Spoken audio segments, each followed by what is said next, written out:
കൊച്ചിയിൽ നിന്നൊരു ചായ കുടിക്കാനായിട്ട് വാഗമണ്ണിലേക്ക് പോയ എന്നോട് ഉളുപ്പുണ്ണി റൂട്ടിൽ ജീപ്പുകാർ ചെയ്ത് കേട്ടാ നിങ്ങൾ ഞെട്ടും എന്നൊക്കെ പറയാനുള്ള ഒരു സാഹചര്യം ഉണ്ട്.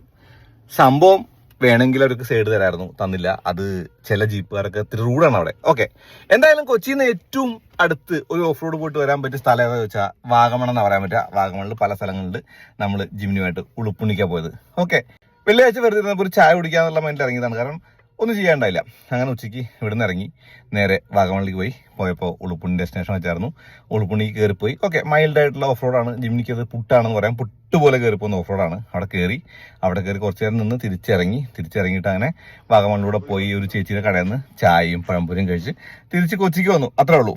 രണ്ട് കാര്യങ്ങളാണ് ഈ ഡ്രൈവർ ഉണ്ടായിട്ടുള്ളത്. ഒന്ന്, എയർ കുറച്ച് കൂടുതലായിരുന്നു വണ്ടിയിൽ. അതായത് ഒരു 3 PSI കൂടുതൽ. ആ 3 PSI ജിമ്മിയുടെ സ്വഭാവം ശരിക്കും മാറ്റിയായിരുന്നു. ചാട്ടവും കളിയും കാരണം വണ്ടിയാകെ മാറിപ്പോയെന്ന് ഞാൻ വിചാരിച്ചു. പക്ഷേ പിന്നീട് തിരിച്ചു വരുമ്പോൾ ഞാൻ മൂവാറ്റുപുഴയ്ക്ക് എത്താറുമ്പോഴേക്കും മനസ്സിലായി എയർ കൂടുതലാണ്. നിർത്തി ഞാൻ സ്വന്തം ഇൻഫ്ലേറ്റർ വെച്ച് എയർ ഒന്ന് ചെക്ക് ചെയ്ത് നോക്കി.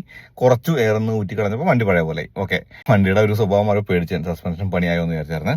അപ്പോൾ എയർ ഒരു ക്രിട്ടിക്കൽ ആണ്. സ്റ്റോക്ക് ടയറാണ്. ജിമ്മിയില്ലെങ്കിൽ 26 ബെസ്റ്റ്. 27, 28, 29 ആയാൽ പോലും വണ്ടി ചാടി തുടങ്ങും.